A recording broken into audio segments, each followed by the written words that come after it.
I'll But have to ask. first of all, let me start by saying we've been flying for 2 days, so no difficult questions, okay? No difficult Okay. question at all, Brian. I've got a few questions from the press which I'll be asking you and you Yeah. can answer them on behalf of them. So, first of all, thank you for.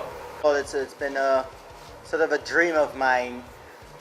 Obviously, I started playing cricket from a very young age. My first trip to India, I was only just 14 years old, and I've been hearing about Nepal and, of course, Kathmandu for many, many years.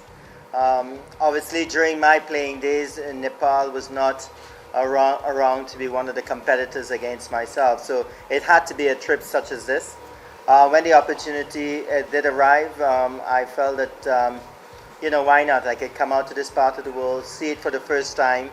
Of course, you're associate of the ICC and budding young cricketers here that I would love to meet at some point in time. So for me, it's a great trip because I can tick the box in terms of being able to come to Nepal and see the place, see the people, the hospitality, and to bring along my daughter Tyler as well to have the experience is something special. Thank you, Brian. And Tyler, welcome to Nepal.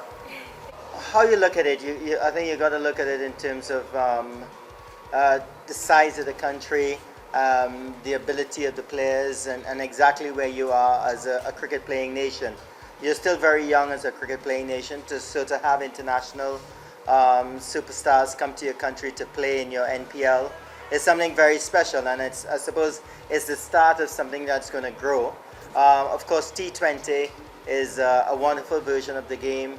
You're getting a lot of new sponsors and a lot of new spectators. It's a very exciting version of the game. So for me, it's growing the sport in Nepal, growing the league, and seeing more recognized cricketers coming to your shows and making sure and participate. Hopefully, during my lifetime, I want to see it broken. And I believe with the advent of T20 cricket and how aggressive and attacking young players are, I think that you're going to see someone passing that score at some point in time. That was a very special moment in my life. Regaining the world record after losing it some 6 months before that. So, but records are made to be broken, and I've said it in the past. I'd love to play. I would have loved to play with a more successful West Indies team. I would give my records just to have played on a team that was, winning a lot more when I played. You know what? As a little kid, I grew up in a family of 11. I had 10 siblings, a very big family, and 6 bigger brothers. And it was always a dream of the family to have someone go on to play international cricket. I was the last boy, so I suppose I was the last effort in trying to get that sort of position in the family. I don't know if I'm a maestro, but I think that I'm a very proud member of the Lara clan to have played for the West Indies, to have represented the West Indies for 17 years. It was a dream of mine. My dad also lived vicariously through me in terms of he loved the game of cricket, provided everything that was necessary for me to play the game.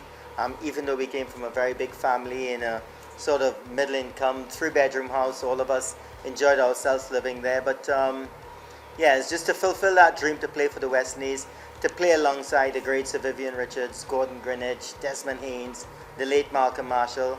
That was just an awesome time in my life. I would take anything. And many legendary cricketers have described you as the toughest opponent to bowl to, including Mutaya Mulitharan. Who do you think the most difficult bowler of your time?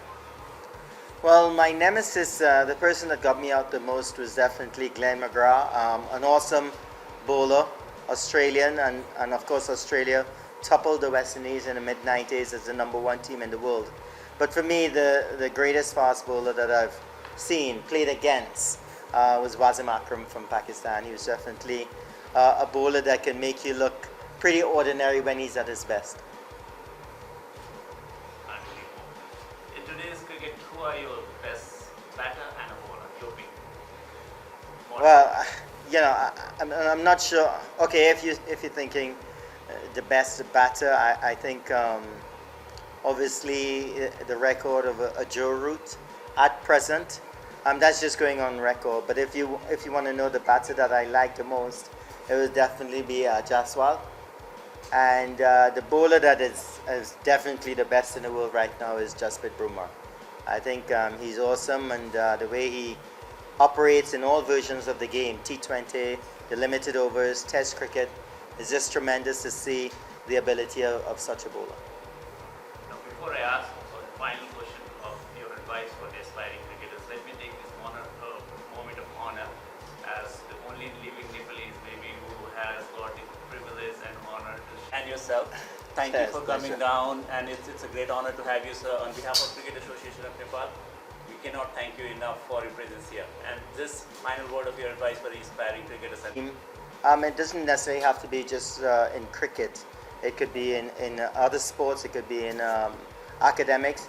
I think it's very important to follow your dreams. I think it's very important to understand that along the way you're going to have a lot of stumbling blocks. You're going to face hurdles. You may even face failures. But that's what brings out the best in you. And any young cricketer want to make it, he would have to understand that how to deal with failures. I think for me, that sort of made me a lot stronger.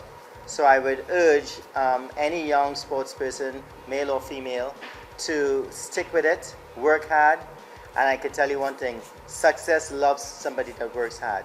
And the discipline and dedication is very important.